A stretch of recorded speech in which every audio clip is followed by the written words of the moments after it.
Tuhan yang besar itu dalam hidup kita, saudara. Sehingga kita gampang sekali mengabaikan Tuhan. Kita gampang sekali. Coba saudara, saya ulang lagi, semua orang kasih pikir itu. Kalau mau malas tuh pikir dulu itu. Toh korban domba Paskah. Itu coba dipikirkan. Pasti saudara malas pun jadi hilang. Karena tidak ada satu korban yang lebih mahal dan tidak ada korban yang lebih berarti yang kita terima dari Tuhan, kemurahan yang lebih luar biasa. Tidak ada itu selain daripada ini, domba Paskah itu. Ini buat kita berarti. Makanya Yesus pernah bilang, kan apa artinya kau peroleh seluruh dunia ini? Matius 16 ayat 26. Ya, kalau nyawamu hilang. Kalau kamu nyawamu hilang artinya Tuhan tidak korban buat kamu. Tuhan tidak kasih domba Paskah buat kamu. Kamu biar kaya raya, kamu biar punya semua muanya, tapi kalau tidak ada domba Paskah, kau sial. Selamat datang di channel YouTube Pendeta Ebenezer Playmo. Jangan lupa subscribe. Kata manismu, bahasa cintamu Tuhan, ungkapkan semuanya pada pagi hari ini bagi kami Tuhan, sehingga tidak ada satupun di antara kami yang terlewatkan pada pagi hari ini. Kami disentuh oleh kebenaran itu. Kami terus diajar, dididik, dinasehati untuk semakin lagi lebih menyenangkan Tuhan dalam hidup kami. Terima kasih Tuhan Yesus. Kuasai kami semua yang hadir, baik hamba yang berbicara, bahkan semua yang mendengar. Urapan Tuhan mengalir atas kami semua. Jam pemberitaannya dari awal, pertengahan sampai kepada akhir, kami taruh biar boleh jadi hanya di dalam nama Tuhan Yesus Kristus. Semua kita yang siap diberkati bersama-sama kita katakan amin. Mari kita beri tepuk tangan terbaik dari Tuhan Yesus. Silakan duduk. Tuhan berkati kita semua yang hadir pada pagi hari ini.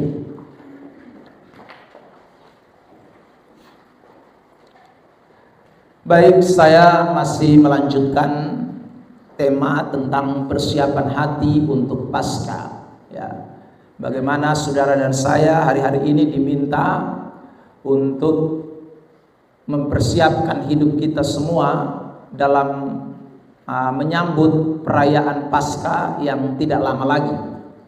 Kalau kita memperhatikan gereja-gereja yang lain, ya, yang bukan Protestan, kita tahu bahwa hari-hari sebelum Paskah itu mereka merayakan beberapa hari. Misalnya ada Rabu Abu, ada Kamis Putih dan lain sebagainya. Ya, saudara, sebagai bentuk mereka menyongsong pada hari Paskah itu. Itu adalah ajaran mereka, ya. Tapi kita tidak masuk ke ranah itu, saudara yang terkasih dalam Tuhan. Tapi itu tidak berarti bahwa gereja Protestan atau gereja-gereja Kristen itu tidak punya persiapan di dalam merayakan Paskah, atau tiba-tiba saja ada di dalam perayaan Paskah. Tentu saudara yang terkasih di dalam Tuhan, kita pun melakukan persiapan-persiapan untuk kita menyongsong kepada hari Paskah itu. Seturut dengan beberapa hal yang saya sudah sampaikan lebih dulu dalam pertemuan kita, baik yang pertama dan yang kedua, bahwa ada dua segi persiapan yang Alkitab bicarakan. Yang pertama adalah persiapan secara lahiriah atau persiapan secara jasmania, ya saudara, di mana kita mempersiapkan segala acara-acara yang terbaik untuk menyongsong perayaan Paskah itu. Tetapi bukan hanya itu, tapi kita tahu bersama bahwa Alkitab bicara kepada kita tentang persiapan hati. Itu menjadi penting sekali, karena semua yang lahiriah itu baik, acara-acaranya bagus, semua yang kita mau kerjakan untuk perayaan Paskah itu luar biasa. Tetapi kalau hati kita tidak siap baik-baik, hati kita tidak sungguh-sungguh dipersembahkan, hati kita tidak sungguh-sungguh menjadi suatu wadah di mana sumber daripada perayaan itu dinyatakan, maka itu akan menjadi sia-sia semua perayaan kita. Dan saya sudah berikan contoh banyak ayat di dalam Alkitab tentang peristiwa orang tidak mempersiapkan hati. Nah, pada pagi hari ini kita akan masuk pada bagian yang ketiga dari persiapan hati untuk Paskah. Bagian yang pertama kita sudah membahas soal hati yang bertobat. Lalu kemudian yang kedua, hati yang melayani pada minggu yang lalu. Dan hari ini kita akan memperhatikan tentang hati yang berkorban. Ini adalah subtema yang akan menjadi pembahasan kita. Hati yang berkorban. Tampilkan. Yes, ya. Hati yang berkorban. Nah, saudara yang terkasih di dalam Tuhan Yesus Kristus, kalau kita berbicara seputaran tentang Paskah, maka sangat identik dengan yang namanya korban. Itu tak terhindarkan, saudara yang terkasih dalam Tuhan. Kenapa? Karena Paskah itu sendiri sebenarnya bicara tentang korban, ya saudara. Nah, korban anak domba Paskah itu misalnya. Jadi kalau kita memperhatikan konteks perjanjian lama secara keseluruhan, maka perayaan Paskah itu tidak bisa lepas dari yang namanya korban. Korban yang paling pertama adalah disebut korban domba Paskah. Mari kita lihat dulu catatan firman Tuhan ini.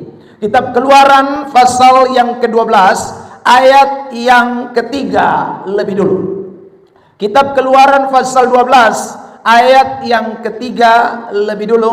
Saya mengajak kita semua membaca teks ini bersama-sama di dalam hitungan yang ketiga. 1, 2, 3. Katakanlah kepada segenap jemaat Israel, pada tanggal 10 bulan ini diambillah oleh masing-masing seekor anak domba menurut kaum keluarga, seekor anak domba untuk tiap-tiap rumah tangga. Garis bawahi kalimat itu, saudara. Diambillah oleh masing-masing seekor anak domba.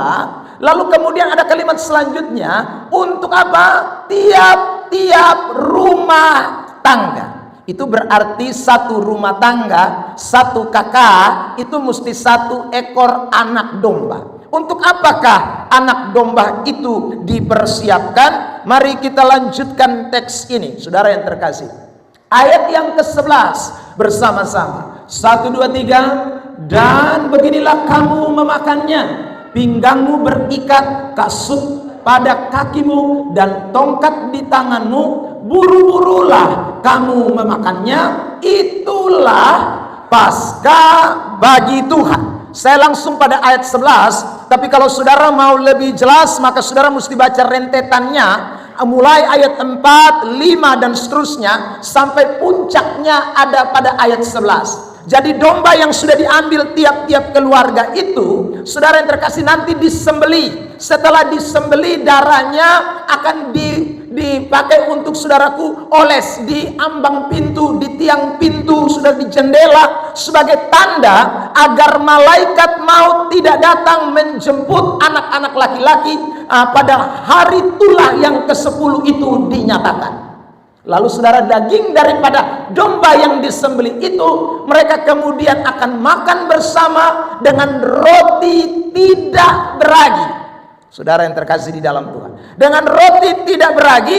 Lalu kemudian saudaraku, setelah waktu mereka mau makan, itu ayat berkata, ayat ini juga minggu lalu menjadi pembahasan kita, mereka harus ikat pinggang mereka. Mereka tidak boleh makan lama-lama, mereka harus buru-buru, kata Alkitab, makannya, saudaraku, sebab itulah Paskah bagi Tuhan.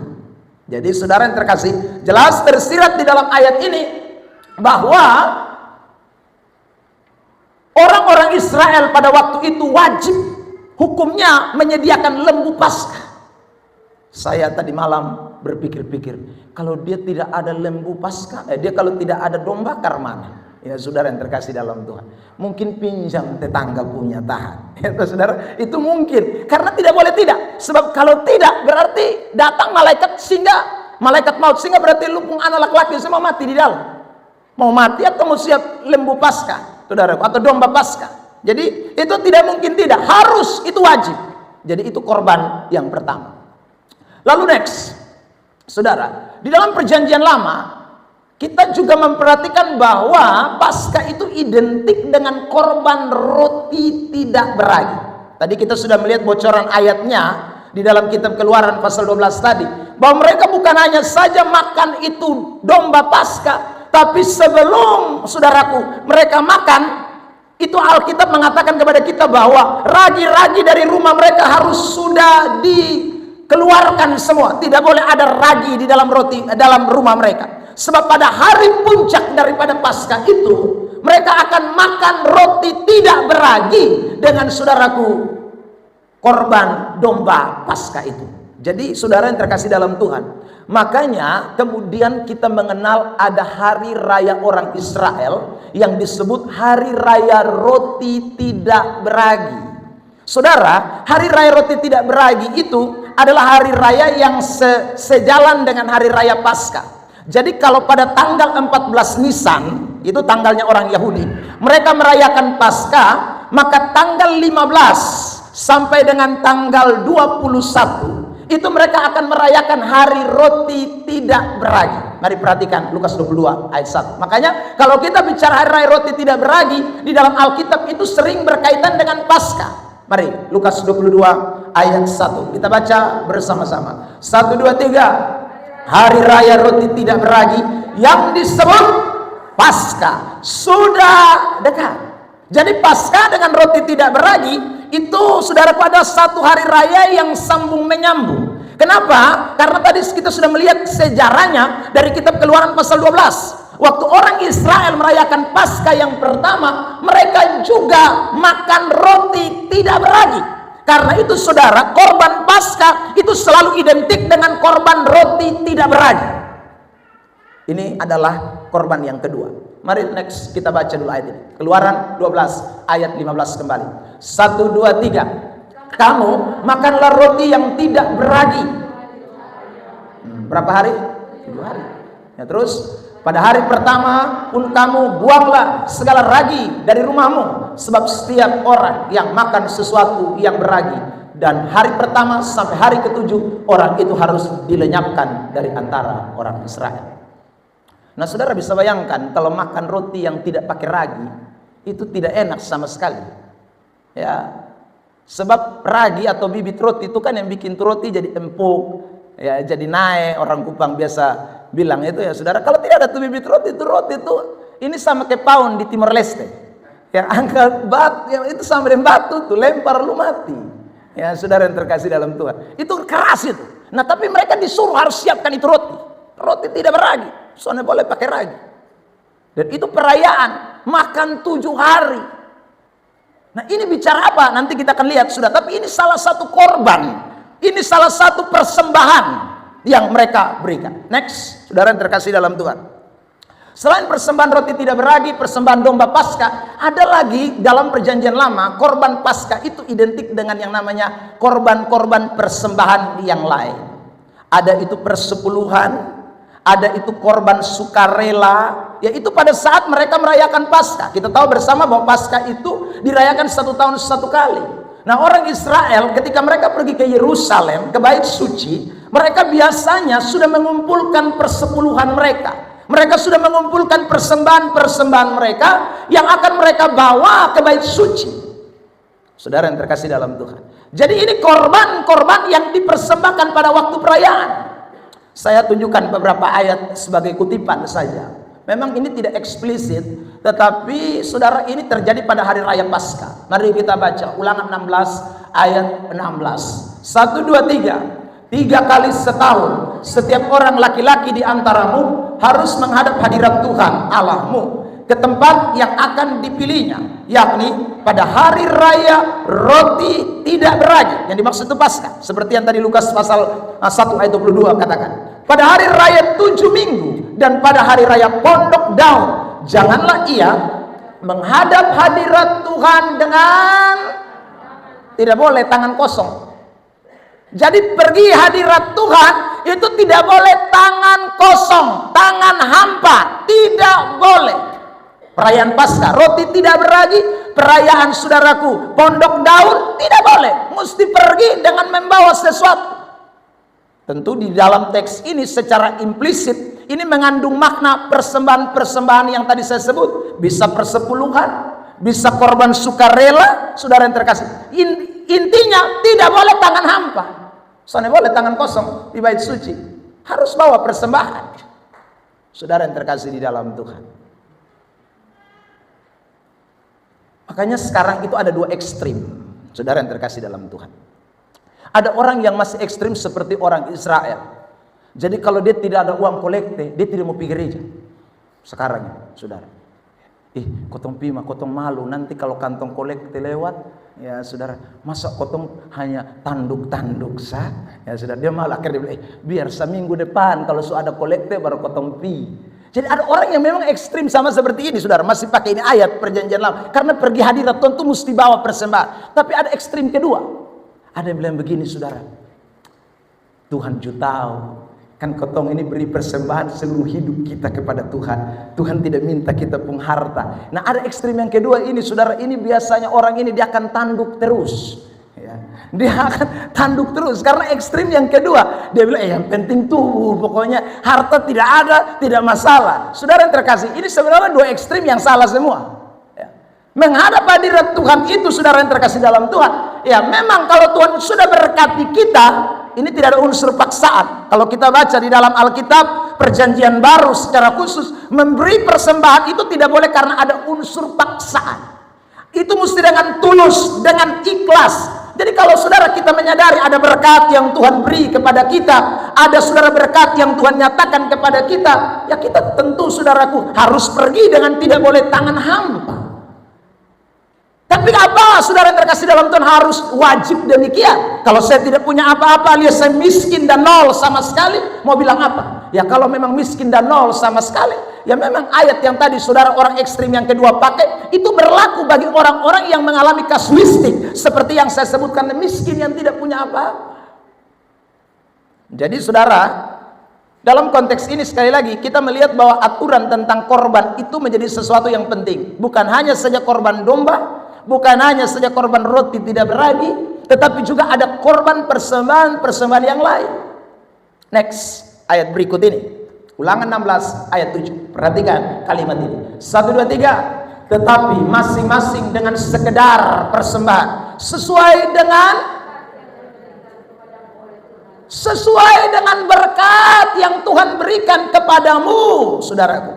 Jadi Tuhan tidak pernah maksa, Tuhan tidak pernah haruskan sekian jumlahnya. Tetapi itu ayat ada pernyataan yang sangat eksplisit di sana. Persembahan sesuai dengan berkat yang diberikan kepadamu oleh Tuhan Allahmu. Ada amin? Saudara yang terkasih dalam Tuhan.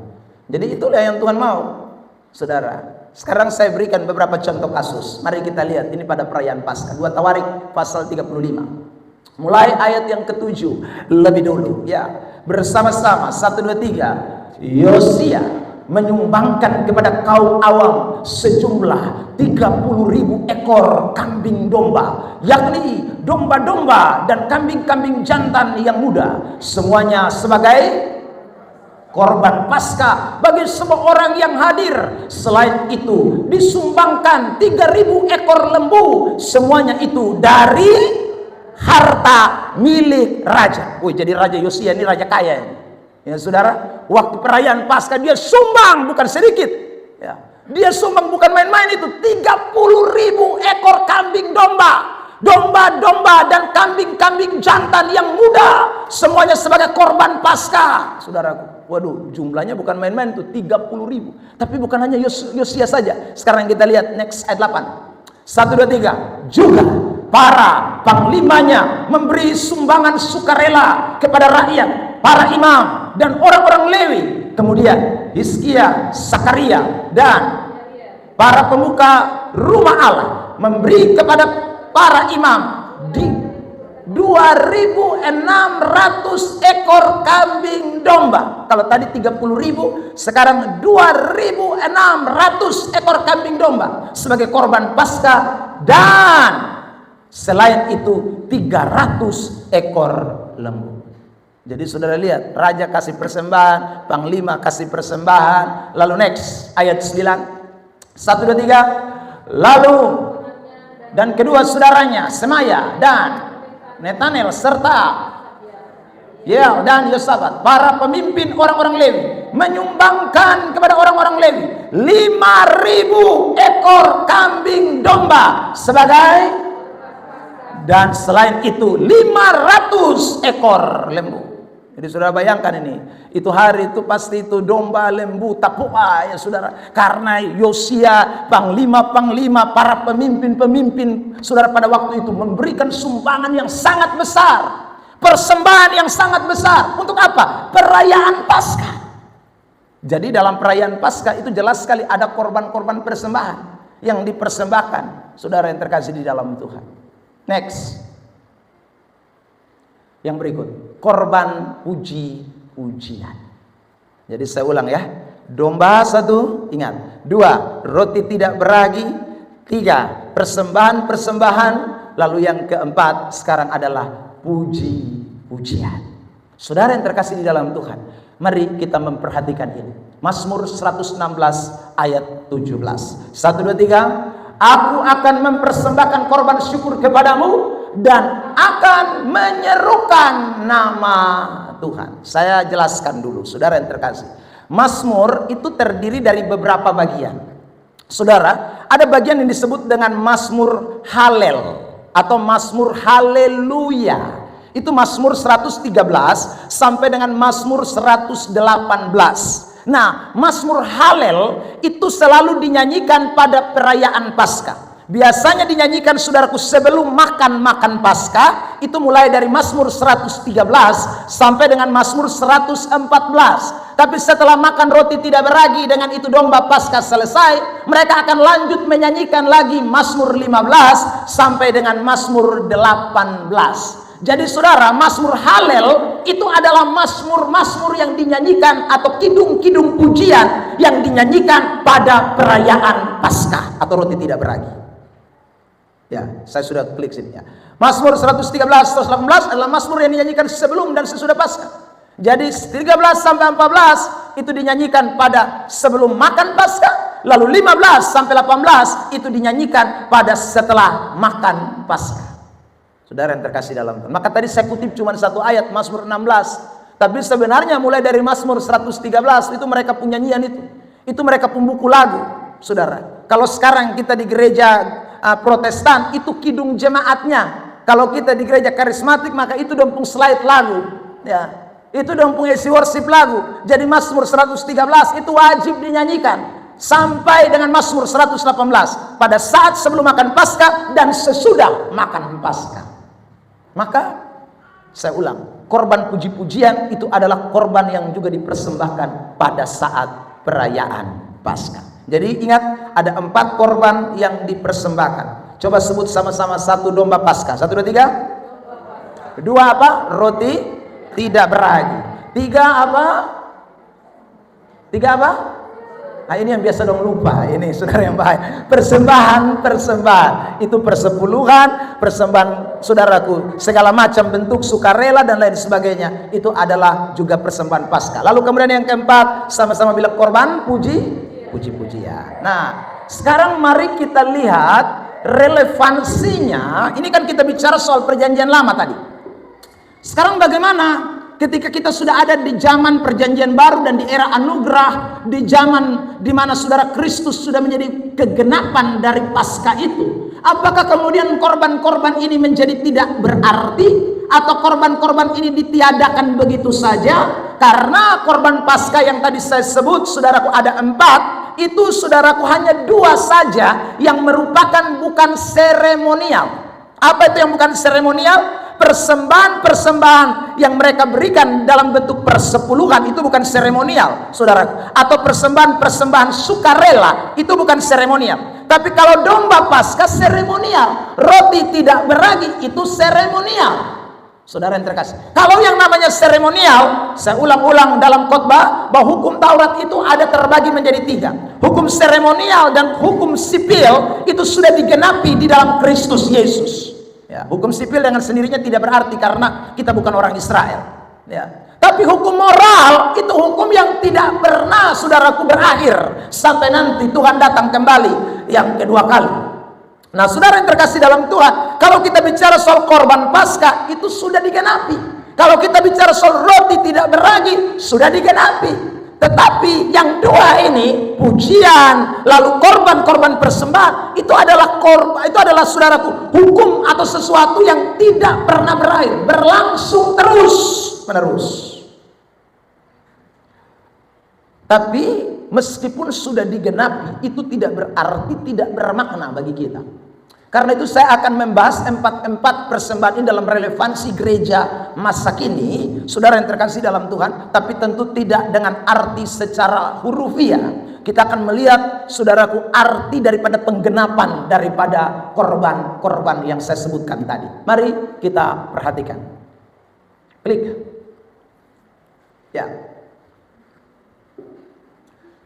Ya, korban pasca perjanjian lama dan relevansinya bagi gereja masa kini. Apa itu? Yang pertama, saudara, kita lihat dulu korban domba pasca. Nah, apa sekarang yang dimaksud dengan korban domba pasca? Ini tidak lain bicara tentang korban Yesus Kristus sebagai domba pasca itu. Ketika saudaraku orang Israel, saudaraku melakukan korban pasca, tujuannya adalah supaya mereka lepas dari maut, lepas dari kematian, saudara. Nah, Yesus datang sebagai korban pasca untuk melepaskan kita dari kematian. Apa penyebab dari kematian? Tidak lain dosa. Karena itu, saudara, Yesus sebagai korban pasca menyelesaikan dosa-dosa kita semua. Sehingga, saudara, sekarang kita hidup di dalam berkemenangan seperti yang dicatat dalam kitab Galatia pasal yang kelima. Nah, saya mau tunjukkan dulu ayat tentang penggenapan korban pasca itu dan korban roti tidak beragi. Ya, ini dua yang sama. Ya, saudara, sama-sama bicara tentang bagaimana dosa itu diselesaikan sehingga orang mempunyai kehidupan yang baru. Kita lihat dulu ayat. Ya, 1 Korintus 5 ayat 7 dan ayat 8. Ya, perhatikan, buanglah ragi yang lama itu supaya kamu menjadi adonan yang baru, sebab kamu memang tidak beragi. Sebab anak domba pasca kita juga telah disembelih, yaitu siapa? Jadi, saudara, untuk dua ini sudah digenapi di dalam Kristus. Ragi, roti tidak beragi, lalu kemudian, saudara, domba pasca, itu sudah digenapi di dalam Kristus. Kristus mati sebagai bentuk wujud nyata daripada domba pasca. Roti tidak beragi yang harus dibuang sebagai simbol daripada kejahatan, kelaliman, kenajisan, itu sekarang lewat Kristus Yesus semua diselesaikan, semuanya dituntaskan, semuanya ditanggung oleh Yesus. Ayat 8 1 Korintus 5. Ya, bersama 1, 2, 3. Karena itu, marilah kita berpesta bukan dengan ragi yang lama, bukan pula dengan ragi keburukan dan kejahatan, tetapi dengan roti yang tidak beragi, yaitu kemurnian dan kebenaran. Karena sudah ada domba pasca yang sejati, karena sudah ada penyelesaian dari Kristus Yesus, sehingga ragi-ragi itu sudah diselesaikan. Saudara yang terkasih dalam Tuhan, dosa-dosa sudah diselesaikan, ragi-ragi yang lama sudah diselesaikan. Bukan lagi dengan cara kita menyiapkan domba dengan menyediakan roti tidak beragi, tetapi datangnya Kristus sebagai roti kehidupan, sebagai anak domba pasca yang mati, yang menyelesaikan semuanya buat saudara dan saya, sehingga kita tidak lagi setiap tahun pada perayaan Paskah harus sediakan roti, harus sediakan domba tiap-tiap keluarga. Tidak ada lagi, karena ada satu domba pasca yang telah berkorban buat saudara dan saya. Beri tepuk tangan terbaik buat Tuhan Yesus. Amin. Luar biasa. Kalau tidak, potong miskin mendadak, ya saudara. Dan itu pasti tiap perayaan Paskah banyak yang mengomel, aduh, beta pun domba belum besar ini karena, ya saudara. Karena lu mesti bawa domba. Kalau tidak bawa domba tidak bisa. Roti tidak beragi harus ada 7 hari di sana, saudara. Tapi saya ulang lagi, berdasarkan catatan 1 Korintus 5 ayat 7 dan ayat 8, Yesus domba pasca itu, dialah yang menyelesaikan semua roti tidak beragi itu. Dia yang menanggung semuanya supaya saudara dan saya hidup dalam kemurnian dan kebenaran di dalam Kristus Yesus. Amin. Maka sekarang persembahan kita apa? Meski tidak ada lagi, saudara, korban domba Paskah, tidak ada lagi roti tidak beragi, tapi maknanya ini tidak boleh dilupakan. Sebab maknanya itu menjadi persembahan saudara kepada Tuhan. Maknanya itu menjadi saudara korban yang berbau harum di hadapan Tuhan. Orang Kristen tidak perlu menanggung lagi, Kristus sudah menanggung. Tetapi saya ulang, maknanya itu menjadi persembahan yang berkenan kepada Tuhan. Maka yang pertama, klik. Persembahan domba Paskah perjanjian baru itu adalah, sama-sama kita sebut, 1, 2, 3. Sekali lagi, 1, 2, 3. Persembahan hidup yang baru. Kalau saudara kita sadar benar, kita tadi tepuk tangan buat Tuhan Yesus yang telah mati buat kita, yang menanggung dosa kita, yang menyelesaikan dosa kita. Saudara yang terkasih di dalam Tuhan, kita bersyukur. Karena sekali lagi tidak ada lagi korban domba, tidak ada lagi korban roti tidak beragi. Tetapi saudara, akibat daripada domba Paskah itu, akibat daripada roti tidak beragi itu yang sudah diselesaikan di dalam Kristus Yesus, kita menjadi baru di dalam Kristus. Kalau kita menjadi baru di dalam Kristus, maka saudaraku, hidup kita yang baru inilah yang kita persembahkan kepada Tuhan sebagai persembahan yang hidup, yang kudus, dan yang berkenan kepada Allah. Itulah ibadahmu yang sejati. Beri tepuk tangan terbaik buat Tuhan. Kita lihat ayatnya dong, saudaraku. Roma 12 ayat 1. Mari sama-sama kita baca ayat ini. 1, 2, 3.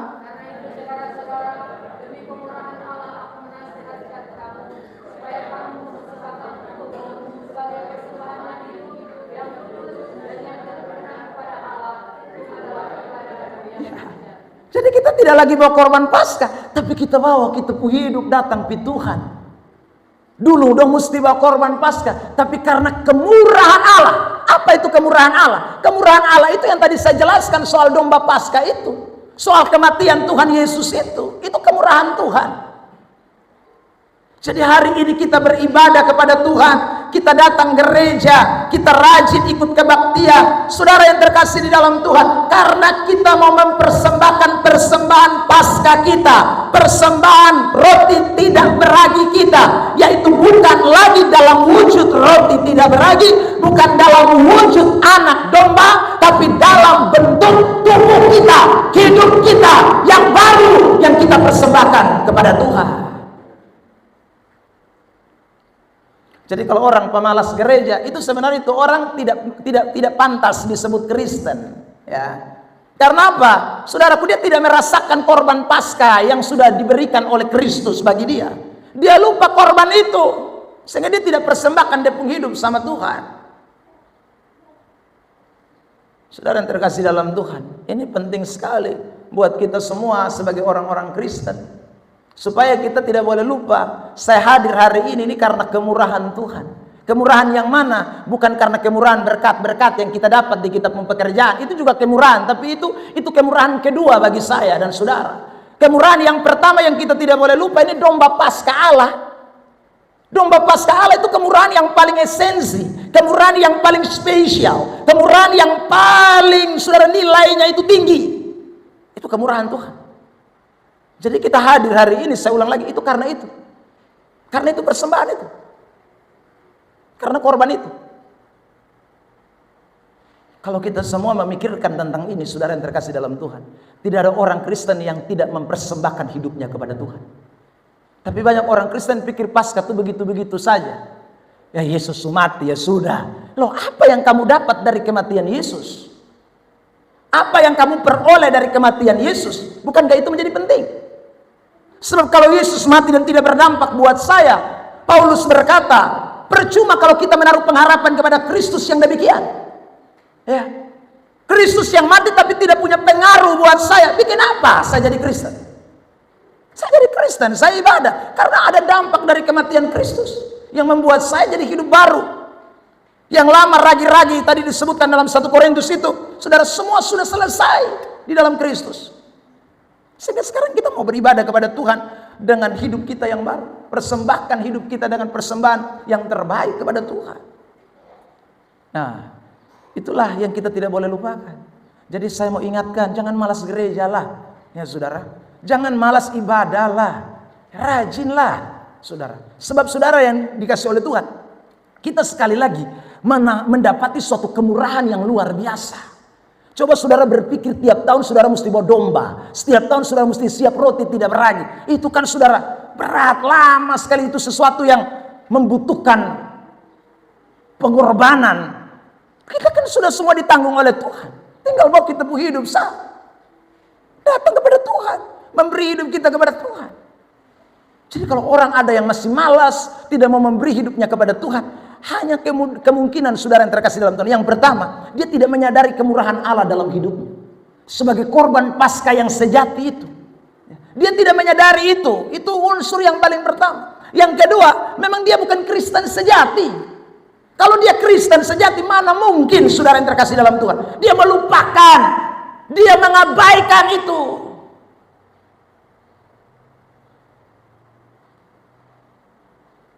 Tidak ada kan korban yang lebih mahal daripada korban Paskah. Tidak ada.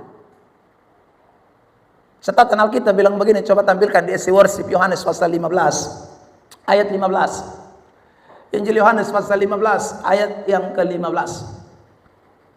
Saudara yang terkasih dalam Tuhan. Yohanes pasal 15 ayat yang ke-15.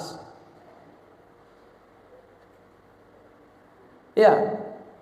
Aku tidak menyebut kamu lagi hamba, sebab hamba tidak tahu apa yang diperbuat oleh tuannya. Tetapi aku menyebut kamu sahabat, karena aku telah memberitahukan kepada kamu segala sesuatu yang telah kudengar daripada Bapakku. Ayat 16. Saudara.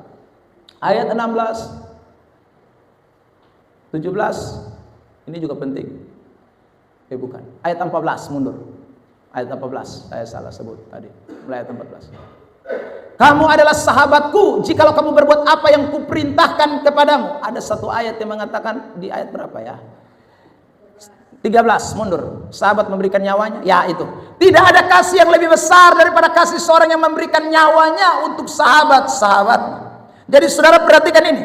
Yesus itu dia menganggap kita, dia pilih kita dari ayat yang ke-16 tadi katakan. Dia pilih kita, dia tetapkan kita, saudara, sebelum dunia dijadikan. Hanya karena dia mau memberikan nyawanya untuk kita yang dia sebut sebagai sahabat-sahabatnya. Lah, kalau saudara Tuhan sendiri anggap kita sahabatnya, dia pilih kita sebelum dunia dijadikan. Dia pilih saudara dan saya, bukan saja kita ada dalam rahim kandungan ibu kita, tapi sebelum dunia dijadikan, dia sudah tetapkan saudara dan saya untuk diselamatkan. Ini saudara, kasih Tuhan yang begitu dahsyat. Lalu orang yang terima itu malas tahu. Orang yang terima itu cuek. Orang yang terima itu merasa bahwa ini tidak ada arti apa-apa. Itu omong kosong. Gitu. Saudara yang terkasih dalam Tuhan, omong kosong. Kemarin saya dapat beberapa komentar di akun YouTube saya. Saudara, saya tahu itu orang-orang dari aliran gereja Advent, pasti. Karena mereka bilang, kau khotbah panjang lebar apa, kau ibadah hari Minggu itu salah, itu harusnya hari Sabtu. Ya, kau ibadat hari Minggu lagi. Saya bilang, oh betul, kamu yang hari Sabtu itu yang betul. Tapi kenapa kamu tidak bawa korban tiap kali kamu beribadah? Kamu tidak bawa domba hela dari kampung rumah datang, bawa itu domba-domba semua, lembu hela datang ikat di depan gereja. Itu kan hukum Taurat semua. Kenapa kamu tidak lakukan? Kok kamu lakukan hanya sebagian saja, hanya sahabat saja yang kamu anggap penting, lalu kemudian domba-domba itu kamu anggap tidak penting. Hela bawa. Saudara yang terkasih dalam Tuhan, dia baca habis dia tidak komen sampai detik ini. Ya, kadang-kadang ya sudah, kita ini tidak tahu bersyukur. Kalau tidak, kita ini kan dia bukan parkir mobil dan parkir motor, parkir domba semua di muka. Sebelum masuk, saya minta Ibu Wanda dan Sitri cek satu-satu domba. Tidak boleh ada ibadah tanpa domba Paskah. Kalau mau Paskah harus bawa. Tapi kita bersyukur di dalam Kristus Yesus, dia menyelesaikan semua korban domba-domba itu. Amin. Tinggal bawa, kita mau hidup saja datang. Persembahkan hidup kita yang sudah ditebus itu, yang sudah dibayar lunas dengan harga yang mahal. Bukan dengan emas dan perak. Seturut 1 Petrus pasal 1, 18, 19. Ya. Tapi dengan darah yang mahal. Darah siapa? Darah anak domba Allah yang tak bernoda dan tak bercacat. Karena itu saudaraku, kalau mau malas-malas gereja, pikir dulu. Kalau sudah mulai mau mengantuk terus, jam ibadah lupa buang, pikir, aduh, beta ada nih karena kemurahan Tuhan yang namanya domba Paskah. Beta bersyukur, beta mesti bawa beta hidup di Tuhan. Saudara yang terkasih dalam Tuhan, kalau Anda mau sibuk dengan yang lain, pikir dulu soal domba Paskah Allah yang Allah korbankan bagi hidupmu. Amin. Saudara yang terkasih dalam Tuhan, tak usah lagi omong domba Paskah. Kita omong realita fakta di hari-hari ini saja. Kalau ada orang berkorban untuk saudara, ya saudara yang terkasih dalam Tuhan, dia punya jasa untuk saudara. Saudara kayaknya tidak bisa lupa itu orang. Dia begitu telepon dan Anda lihat dia pun nama, ya saudara yang terkasih, itu biar Anda di WC juga istri bilang, "Bapak ini yang telepon ini." Coba datang, jangan lama. Itu biar ada di WC. Saudara yang terkasih dalam Tuhan. Kenapa? Karena kita merasa ini orang berjasa buat kita. Itu biar schedule kita hari ini padat. Tapi begitu dia telepon, "Kakak bisa hari ini datang di rumah. Kakak tidak sibuk?" "Ah, tidak, saya waktu luang." Ya saudara, itu semua jadwal bisa batal habis. Karena ini penting ini. Orang yang berjasa buat saya. Loh, saya temukan ini banyak loh. Saudara, ada banyak orang kan kalau mau ibadat itu alasan sakit kepala sakit gigi ya saudara, jantung berdebar pokoknya alasan terlalu banyak. Tapi coba yang lain yang telepon, sakit dada hilang, sakit gigi hilang, semua sakit hilang.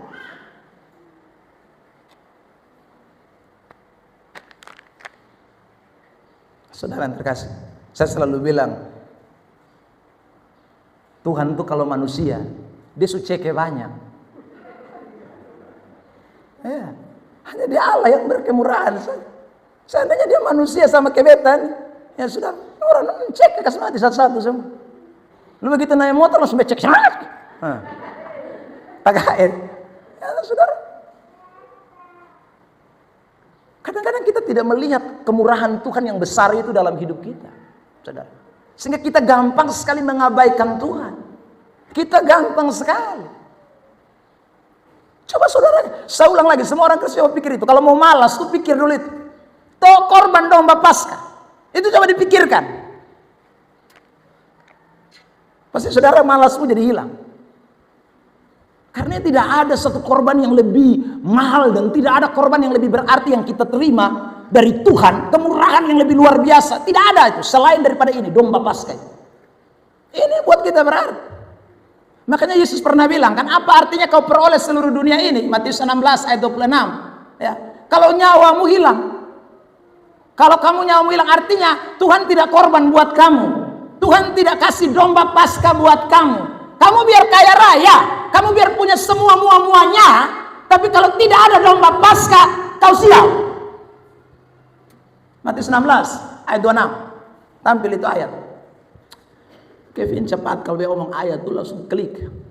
Matius 16 ayat 26. Matius 16 26. Apa gunanya seorang memperoleh seluruh dunia, bukan hanya saja harta, seluruh dunia lu dapat. Tetapi jemaat, sambung itu kalimat. Dan apakah yang dapat diberikannya sebagai ganti nyawanya? Mau pakai apa ganti? Tidak bisa, kecuali pakai anak domba Paskah, yaitu Yesus Kristus. Pakai lain tidak bisa, pakai pangkat tidak bisa, pakai jabatan tidak bisa, pakai uang miliaran, triliun tidak bisa. Mesti pakai nyawa. Nyawa siapa? Nyawa Yesus. Saudara yang terkasih dalam Tuhan, maka ingat baik-baik, ulang-ulang. Jadi kalau mau pemalas baca Alkitab, pemalas doa, pemalas ibadat, ingat ini ayat. Saudara yang terkasih dalam Tuhan, ingat tuh kemurahan domba Paskah. Jadi berapa banyak orang Kristen yang merayakan Paskah, tapi sebenarnya dia tidak berkorban, hatinya tidak berkorban. Ya saudara, itu terbukti dengan dia tidak beri hidup kepada Tuhan. Hati mesti berkorban. Yang lain itu bonus. Kemarin saya bincang-bincang sedikit lama dengan kepala sekolah dari anak Mel SMK 6. Saudara yang terkasih dalam Tuhan. Karena ada kegiatan kami mau buat KKR. Di cerita dia bilang, "Bapak, dalam bepo otak ini son pernah pikir apa-apa. Kepala sekolah pun bisa pikir. Betul pikir. Satu yang ada di bepo benak, melayani, tanggung jawab. Melayani, tanggung jawab. Itu saudara yang terkasih dalam Tuhan. Tapi Tuhan tuh kasih tuh bonus-bonus. Dia bilang, beta selalu ingat ayat Matius 6 ayat 33, carilah dahulu kerajaan Allah maka semuanya akan ditambahkan kepadamu. Ini dia bersaksi, bukan pendeta, tapi dia balik bersaksi kepada saya. Dan Tuhan buktikan, Bapak. Beta cari Tuhan, beta utamakan kerajaan Allah, Tuhan tambahkan. Tapi banyak orang cari yang ditambahkan, akhirnya kerajaan Allah diabaikan. Tuhan tambahkan, Tuhan tambahkan. Saya lihat di postingannya dia mendapat penghargaan awards ya di Bali, saudara. Jadi saya tanya, wih, beta lihat Bapak sampai Bali dan dapat penghargaan, ya saudara. Wah, luar biasa. Dan Bapak itu juga karena Tuhan. Beta saya pikir beta nih, dia cerita, saudara terkasih, ya orang kampung dari Udik Alor sana pung Udik lagi, tapi Tuhan tuh bisa angkat orang. Maka saudara mesti ingat, kalau korban yang mahal sudah dia kasih, apalagi korban yang kecil-kecil ece-ece itu.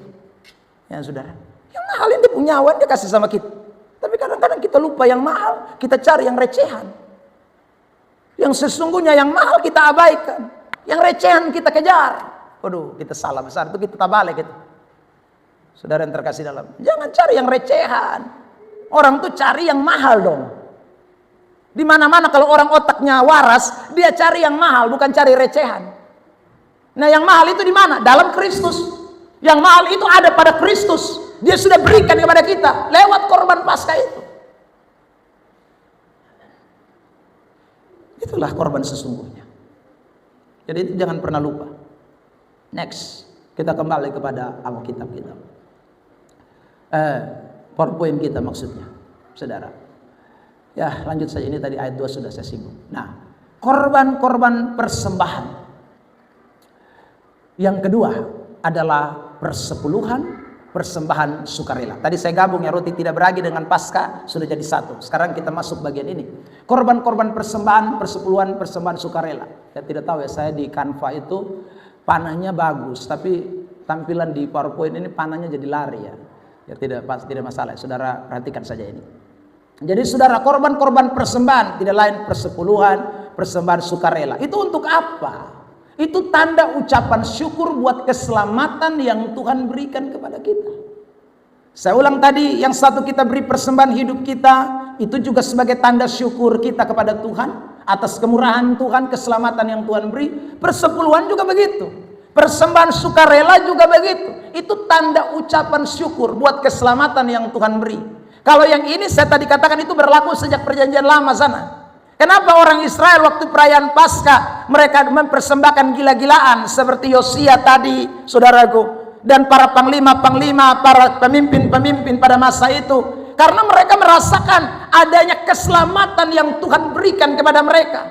Tuhan loloskan mereka, meskipun waktu itu cuman simbol, yaitu anak domba, tapi mereka menghargai sekali cara pengorbanan Tuhan yang diwujud nyatakan lewat domba itu. Sekarang kita bukan lagi gambaran, bukan simbol lagi, tetapi sudah nyata-nyata. Yang hadir sekarang adalah Kristus Yesus. Dialah Allah yang jadi manusia dan mati buat kita sekalian.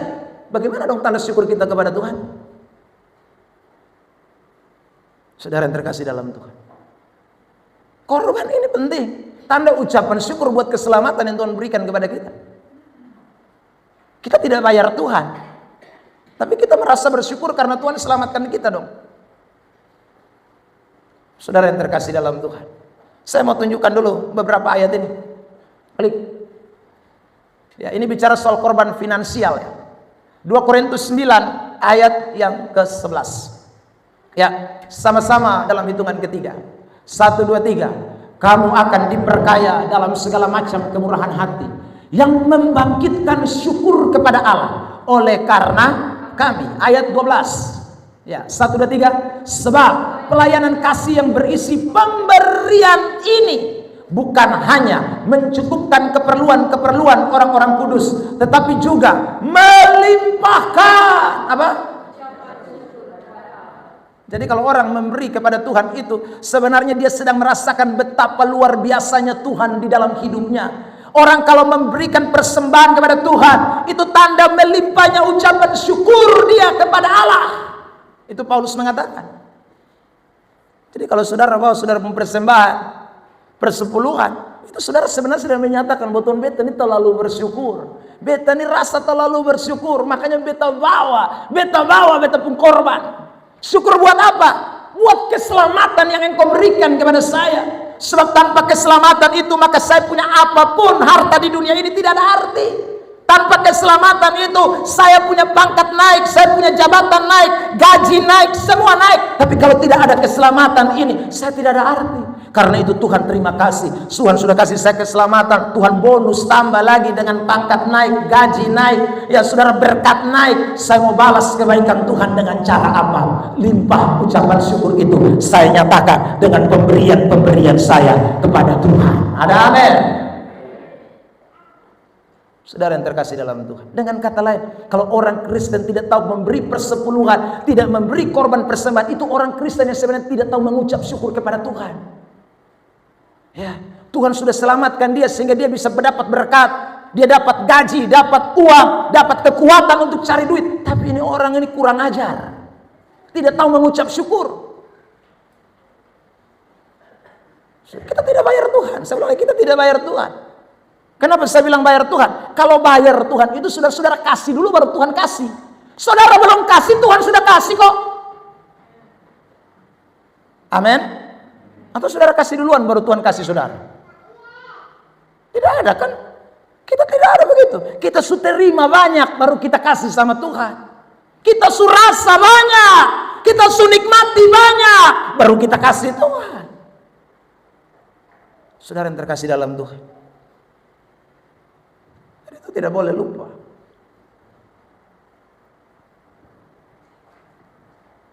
Saya sampai di Bali, ketemu dengan seorang pendeta yang saya khotbah di gerejanya. Saya tidak sebut namanya, saudara. Begitu sampai dia jemput saya, lalu kemudian dia cerita, dia bilang begini, Pak Pendeta, besok kan Pak Pendeta khotbah 2 kali di sebuah gereja.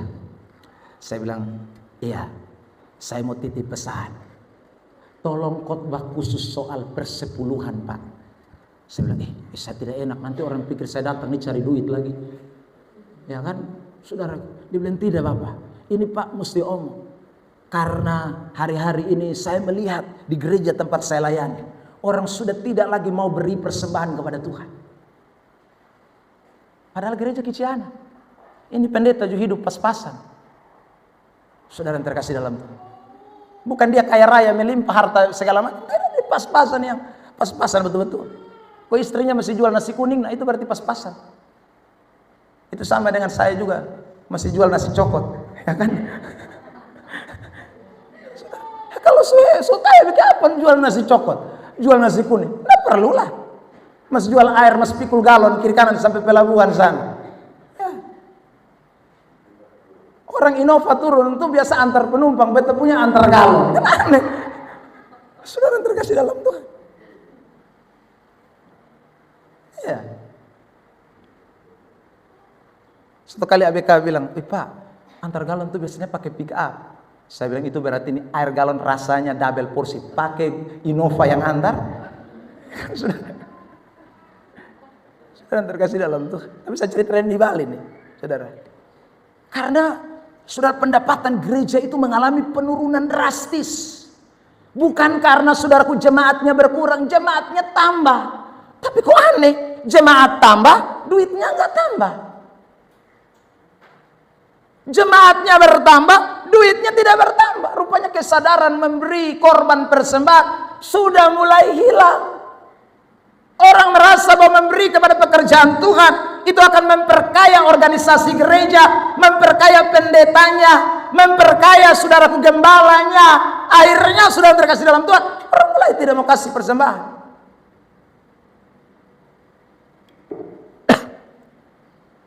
Saudara terkasih dalam Tuhan,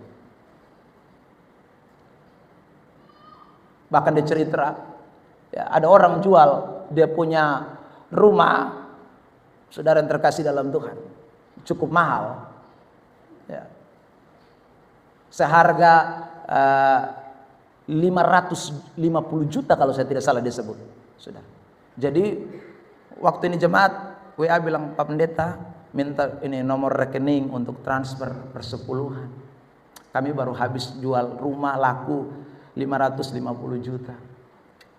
Saudara gembala ini dengan istrinya berkata, puji Tuhan mak, ya kalau 550 juta berarti berapa persepuluhannya?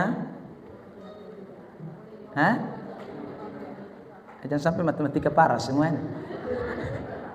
55 juta. Puji Tuhan mah kita bisa rombak gereja jadi lebih baik. Saudara tahu yang ditransfer berapa? 1 juta rupiah. 55 juta. Itu waktu dia pegang 55 juta di sebelah kiri kanan. Lalu saudara sisanya berapa di sebelah? 400 sekian ya. Saudara, juta di sebelah. Dilihat kali bagi. Lihat kanan kiri. Terlalu banyak. Dia kasih keluar 1 juta. Nah kalau di amplop masih tidak ketahuan. Persoalannya lu minta rekening, lu transfer. Kalau bawa di amplop kan tidak ada yang tahu. Apalagi di kita sini tidak ada tulis nama. Ya, itu hanya Tuhan saja yang tahu. Nah, saudara, itu hanya Tuhan saja yang tahu. Tapi ini persoalan lu minta rekening. Waktu dia cerita itu, saudara, saya ketawa ya, saudara. Ini padahal pengusaha Pertamina dia punya, saudara. Tapi orang itu bukan persoalan lu kaya, persoalan lu bisnis, persoalan hati.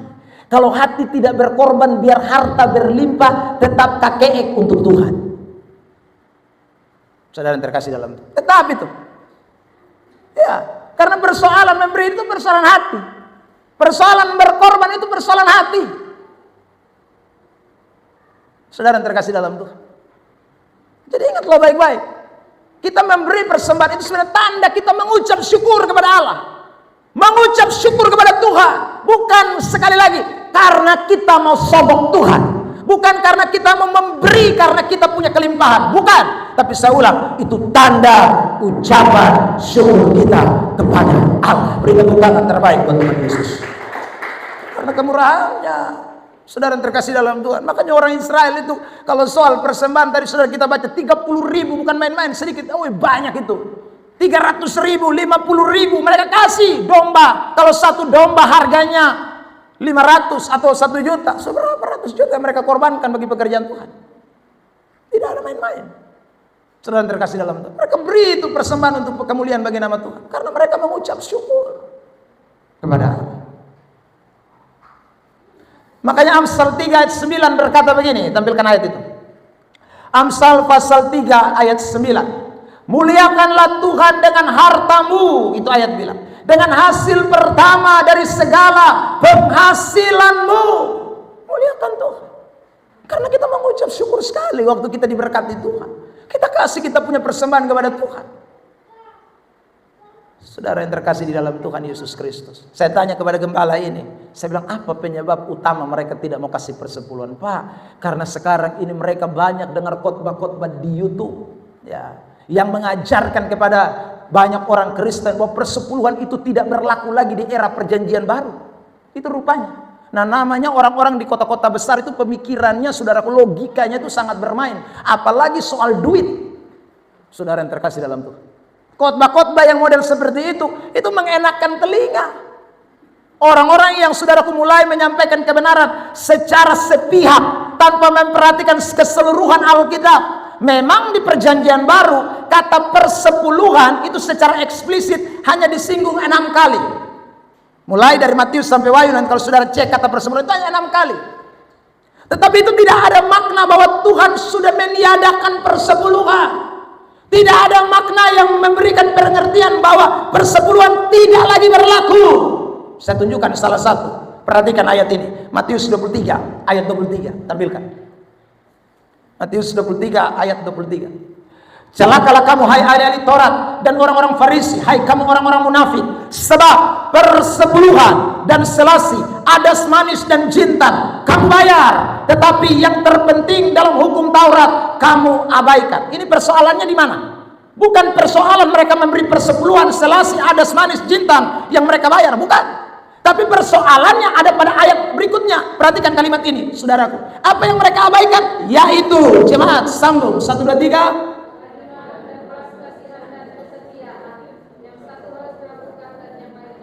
Yang satu harus dilakukan. Itu berarti persepuluhan tetap. Tidak boleh tidak. Tidak ada itu ayat mengatakan Terakhir dia katakan, yang penting kamu harus lakukan adalah kasih, kesetiaan. Yang persepuluhan tidak penting, abaikan saja. Tidak ada itu, jangan diabaikan. Itu ayat bilang. Jadi kalau orang pakai ini ayat lalu mengatakan bahwa persepuluhan tidak lagi berlaku, itu baca kurang teliti. Saudara yang terkasih dalam Tuhan, ya, waktu kita memberi persepuluhan, saudara yang terkasih dalam Tuhan, kita sedang melakukan suatu perintah Allah. Itu bukan hukum Taurat.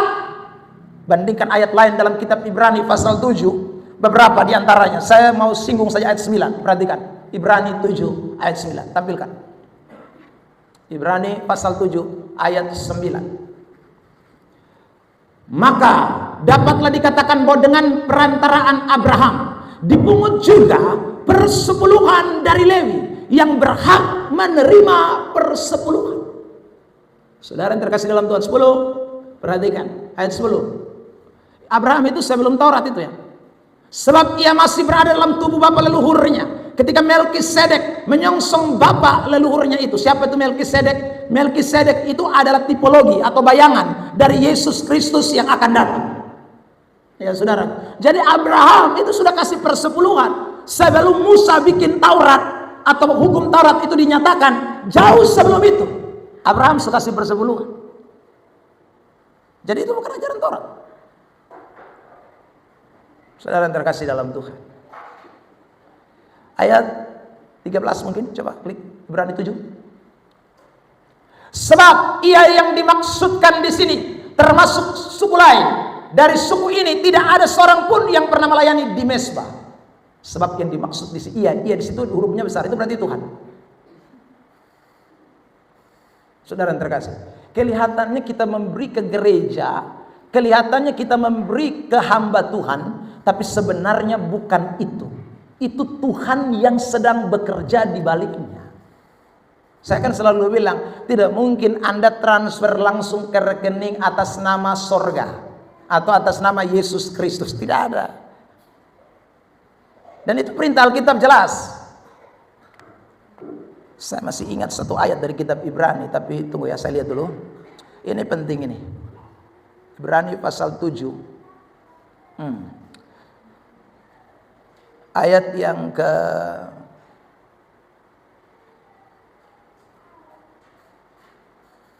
sabar ya. Di manakah tadi? Saya ingat itu ayat.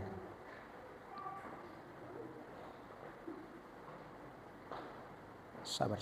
Saya lihat dulu. Ini penting untuk saya bacakan buat kita semua.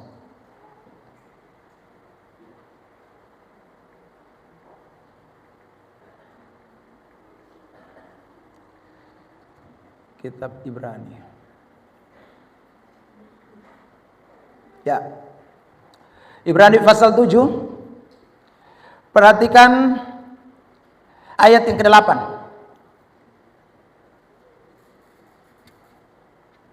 Ya, jemaat baca ini ayat ya. 1, 2, 3. Dan di sini manusia-manusia fana menerima apa? Tapi ada kalimat selanjutnya. Dan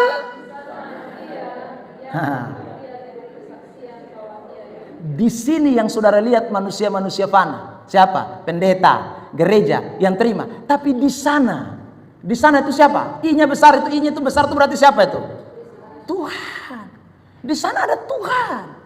Tentang dia, tentang Tuhan diberi kesaksian bahwa dia hidup. Jadi Anda jangan pernah waktu beri persepuluhan lihat manusia-manusia yang fananya, tapi lihat di sana. Kalau kamu lihat yang di sini, ini hanya manusia fana. Maka begitu kamu lihat yang di sini manusia fana, kamu akan jadi tidak tertarik beri persembahan persepuluhan. Jangankan kasih persepuluhan, saudara yang terkasih dalam Tuhan. Ya. Orang kalau sejengkel dengan ketong, itu berat. Saya khotbah kemarin di satu tempat, saya tidak sebut. Saya tidak tahu itu orang jengkel saya karena apa. Saya juga tidak kenal dia dengan baik. Tapi begitu saya khotbah dia gerutu kiri, gerutu kanan. Ya itu saudara. Bahkan waktu bilang pegang tangan, dia tidak mau pegang tangan juga. Dia duduk saja. Saya bilang, oh. Ya sudah, saudara lihat itu. Kalau lihat begitu, jangan kasih dia uang. Dia pun tangan saya tidak kasih uang lagi. Anak-anak Tuhan, tapi jangan lupa lihat di sana. Sebab kalau Anda lihat manusia yang fana, Anda tidak akan lakukan kebenaran. Dan Anda kalau tidak lakukan kebenaran, Anda rugi besar. Maliaki 3 ayat 10, ayat terkenal ini. Hanya di ini gereja yang mangkali itu ayat tidak ditempel. Rata-rata di semua gereja orang tempel di kotak persepuluhan. Maliaki 3 ayat 10. Saudara, saya sudah rencana mau tempel, gagal terus. Tidak perlu tempel ya, semua sudah tahu ini ayat, kok mau tempel buat apa lagi. Ya, lihat ini, Maliaki 3 ayat 10. 1, 2, 3. Bawalah seluruh persembahan persepuluhan itu ke dalam rumah perbendaharaan, supaya ada persediaan makanan di rumahku, dan ujilah aku, firman Tuhan semesta alam, apakah aku tidak membukakan bagimu tingkap-tingkap langit dan mencurahkan berkat kepadamu sampai berkelimpahan. Tuhan bilang, uji beta firman Tuhan. Ini bagian dari kebenaran, saudara. Tapi ini tidak berarti bahwa kita kasih persepuluhan supaya kita dapat berkat banyak. Bukan, saudara. Intinya adalah kasih karena kita mengucap syukur. Dan orang kalau mengucap syukur pasti diberkati. Saudara yang terkasih dalam Tuhan. Kemarin seorang anak Tuhan bilang sama saya, begini, Pak Pendeta, saya tegur semua bawahan-bawahan saya yang berkata begini, ini kira-kira nanti bagaimana ya? Dia bilang, jangan pakai kira-kira, di dalam Tuhan itu pasti. Ya, kita harus mengucap syukur, bilang mengucap syukur. Sudah terkasih dalam Tuhan. Dia kasih tahu begitu sama dia pun bawahan-bawahan. Dia bilang, saya pernah marah Pak Pendeta karena tiba-tiba kami mau bikin acara, lalu kemudian sugalap gulita. Ya. Lalu kemudian dia punya beberapa anak-anak buah itu mulai pergi dan main gila sebenarnya. Ya. Maksudnya usir hujan. Ya saudara, dia langsung minta beberapa panggil itu orang-orang itu, lalu dia tegur. Dia bilang, tidak ada okultisme di ini tempat. Percayalah bahwa Tuhan ada di pihak kita. Kalau dia menghendaki acara ini hari ini terjadi dalam kelangsungan dengan suatu keteraturan yang baik, maka hujan akan berhenti. Tapi kalau tidak, hujan juga akan turun. Selesai, kita doa, tidak usah pikir yang lain. Mengucap syukur saja. Kita juga kasih persepuluhan bukan karena kita mau dapat berkat banyak. Saudara, saya kasih jangan sampai saya berkat atau tidak ya. Tidak usah pikir itu. Saudara, itu adalah bagian yang Tuhan janjikan. Itu bagian yang Tuhan janjikan. Itu bukan urusan kita. Yang janji Tuhan kok. Saya urusan bikin apa? Saudara yang terkasih dalam Tuhan. Urusan saya beri. Urusan saya melakukan kebenaran. Urusan janji itu urusan Tuhan. Amin. Ya, sudah sering kali saya ulang, kita ini suka urus Tuhan urusan. Makanya Tuhan marah. Yang kalau Tuhan pengurusan kita jangan ikut campur, itu Tuhan pembagian. Saudara, kita pembagian yang Tuhan perintahkan. Kita punya bagian yang Tuhan suruh. Kita punya bagian yang Tuhan mau kita lakukan. Jadi tak usah ambil Tuhan pemporsi. Saudara yang terkasih dalam Tuhan. Tuhan pemporsi, Tuhan berkati kita. Tuhan pemporsi. Anak-anak Tuhan. Saudara bayangkan, kemarin ada orang yang ketemu saya dan dia bilang, Pak Pendeta, beta ini lupa terus. Saya bilang, lupa apa? Bapak sebenarnya ini sudah di bulan Desember Bapak. Kok begitu lama? Desember, Januari, Februari, Maret. Ini sebulan apa ini? Maret, 4 bulan. Tapi kalau Tuhan berjanji lu lupa, Tuhan tidak bisa lupa. Amin. Saya bilang, apa? Saudara, dia bilang, Bapak ini bisa bungkus lama sampai kertas langsung rusak-rusak. Sudah jangan lama-lama. Ya kan? Saudara terkasih dalam Tuhan. Dia kasih saya berkat yang dia simpan dari bulan Desember. Hanya untuk pendeta Ebenezer Plymouth. Tidak boleh beranjak ke siapa-siapa. Simpan dari bulan Desember. Saudara bayangkan. Saya tahu bahwa Tuhan tidak pernah ingkar janji. Manusia bisa lupa, Tuhan tidak bisa lupa. Dia bilang begitu, beta lihat Bapak, pemuka beta hanya ingat yang Desember itu. Maka saudara, beta mulai cari kembali. Anak-anak Tuhan. Saya sekali lagi beri kesaksian ini kepada kita semua. Untuk ingat, jadi jangan pernah takut. Saya ulang, kita beri bukan karena saya ulang karena berkat-berkat, tidak. Kita beri karena perintah Allah. Lakukan itu kebenaran. Ada amin? Sorry ya, saya mesti ngomong di tempat ini. Kita yang punya mobil, Saudara, saya kesaksian pribadi. Saudara, kalau 1 minggu itu saya keluar rutin, ya, Innova ini, maka bensin itu, saudara, paling sedikit itu harus 400.000, paling sedikit 1 minggu. Saudara terkasih dalam itu berarti kalau saya kali 1 bulan, saudara bisa bayangkan 4 kali 400, itu hanya bensin saja 1 juta berapa? 600. Saudara, berarti berkat yang saya dapat untuk bensin saja 1.600.000. Saya ngomong saya, kalau saya dapat berkat 1.600.000, berarti persepuluhannya berapa? 160.000. Itu baru saya hitung berkat yang bensin, belum berkat makan minum, saudara. Jadi saudara, minimal kalau orang punya mobil, keluarganya sekitar 5-6 orang, penghasilannya tidak bisa, saudara, berkat, maksud saya berkat yang dia dapat dalam 1 bulan itu tidak bisa di bawah 5 juta, kecuali mobilnya parkir doang. Tidak bisa di bawah 5 juta. Itu berarti persepuluhan orang itu minimal 1 bulan itu 500.000, itu minimal. Saudara yang terkasih dalam Tuhan, ya, saya ngomong tidak seorang lain, sama saya pun diri sendiri, minimal itu 500.000. Karena kita pun pengeluaran cukup besar. Nah, itu pengeluaran dari mana datang kalau bukan dari berkat Tuhan? Lalu kita sama seperti pengusaha Pertamina tadi, yang 550 juta cuman kasih Tuhan 1 juta rupiah. Kita jadi pendusta-pendusta, kita jadi pembohong-pembohong. Dan Alkitab bilang apa? Ayat 11, dengar baik ini, saudara yang terkasih dalam Tuhan. Ayat yang ke-9, sorry. Ayat 9. Maleakhi 3, tampilkan ayat 9. 1, 2, 3.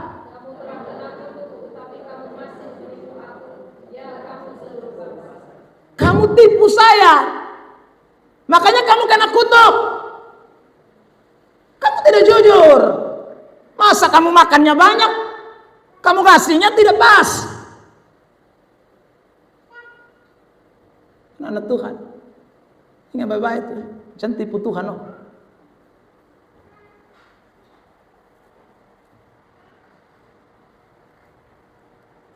Ini penting, ya. Karena kita semua hidup karena kemurahan Tuhan. Jangan pernah lupa Tuhan. Berilah apa yang menjadi bagian Tuhan. Tidak banyak, 10%. Ditambah lagi persembahan kita. Persembahan kita. Persembahan kita. Kalau tidak, kita sedang menipu Tuhan. Ya, orang yang di depan kita pemata saja orang tidak akan yakin kita. Ya saudara, apalagi Tuhan yang tahu semua kita pun pendapatan. Saudara yang terkasih dalam Tuhan, kan agak aneh kalau kita kemana-mana stay semua dengan luar biasa, rumah kita bagus semua, kita tiap hari makan enak, tiba-tiba kita pun persepuluhan, saudaraku, cuma 50.000 saja 1 bulan. Itu kita tipu banyak. Saudara yang terkasih dalam Tuhan, tidak mungkin itu. Maka kejujuran itu penting.